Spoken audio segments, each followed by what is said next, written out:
What's up, guys? Welcome to the Being Beautifully Honest podcast and channel. Thanks for being here, being subbed. If you're not, hit the button. And if you're listening on YouTube, hit the like. It's like walking in the room and hitting that light switch. Let's brighten up the place and get into the real of reality TV.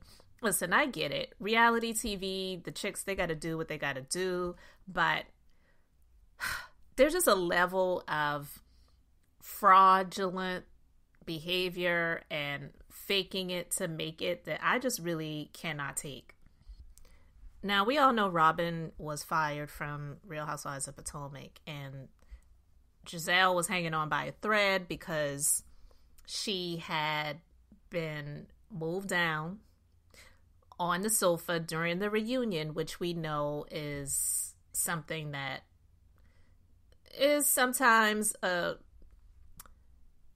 it's a sign of a shakeup to come, or maybe, there's an issue with this person.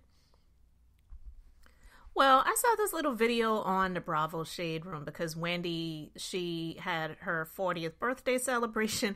And when I saw Wendy go up to Gizelle and Gizelle give her a hug, and then there's a clip of Wendy, and I'm assuming it's, all of the ladies, I'm assuming the cast and friends for this season in front of a step and repeat where they're all dancing. And Gizelle's, I was like, who is this person? And I said that about Gizelle and Wendy, to be honest with you, because listen, I don't care if Gizelle was told you need to shape up or you're going to be shipped out.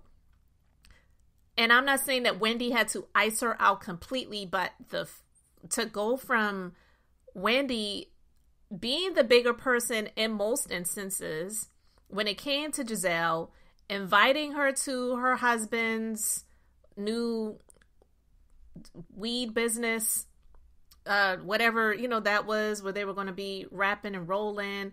And Gizelle, she showed up, but she was nasty. She didn't speak to Wendy. She wasn't laughing along. It was just like she was giving her the cold shoulder and was acting like Wendy did not exist at all. I don't care how much they told Gizelle, you need to shape up or you're going to be shipped out. There's just no way that I would be hugging it up with her. Not at all. And so when it comes to the fakery, we get it at this point with these shows. These people are usually not friends for the most part. So I understand that. But I just believe that there's a level that they go to with the fakery where I just can't stand it. And so to see Gizelle, which I believe they're both AKAs, and I get it. You don't have to be in the same sorority and get along.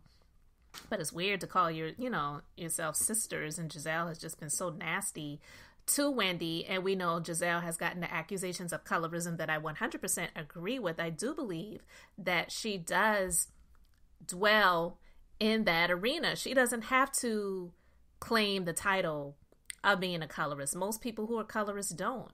It's the air about themselves. It's the way they carry themselves and the way they look down on others that are darker than them.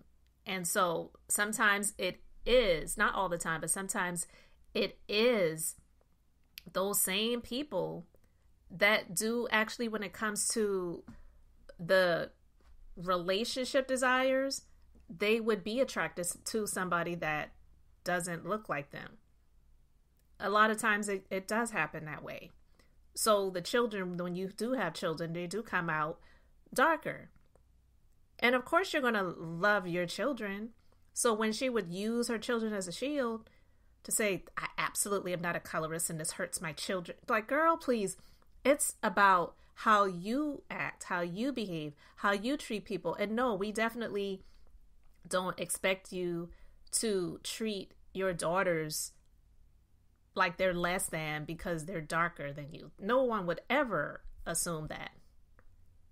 So I just am like, seeing Wendy giving her the big embrace, you can say hello, you can greet, you can even invite her to the party. You could be dancing and she's dancing too.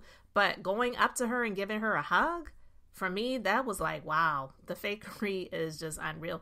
And And that takes me to Real Housewives of Atlanta, which this happened maybe, a couple of weeks ago, so I can't remember.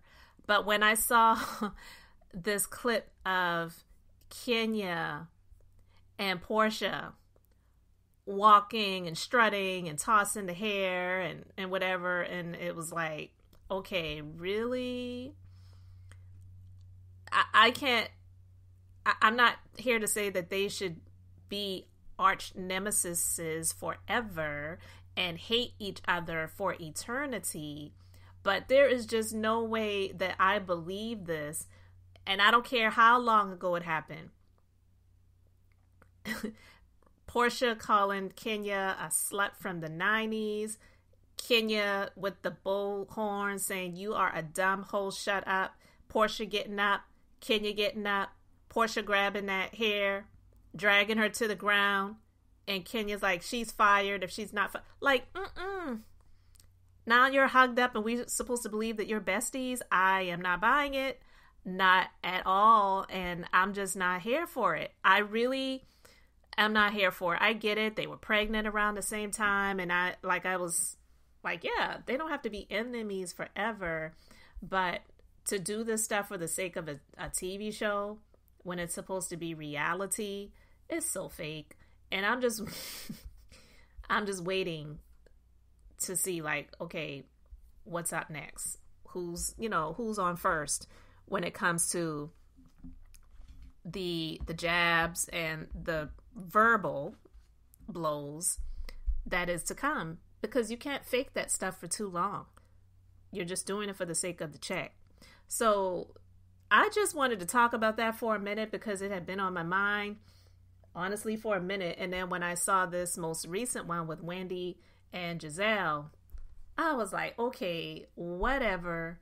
And I would really love to hear the discussion that Gizelle and Robin on that stupid podcast that they have, Reasonably Shady, have to say about that. I wonder if they're going to have a discussion about that. I don't listen to the podcast, so if you happen to tune in and you hear them having a discussion about it, you let me know. But I just wanted to chat about it for a minute. So you guys let me know your thoughts.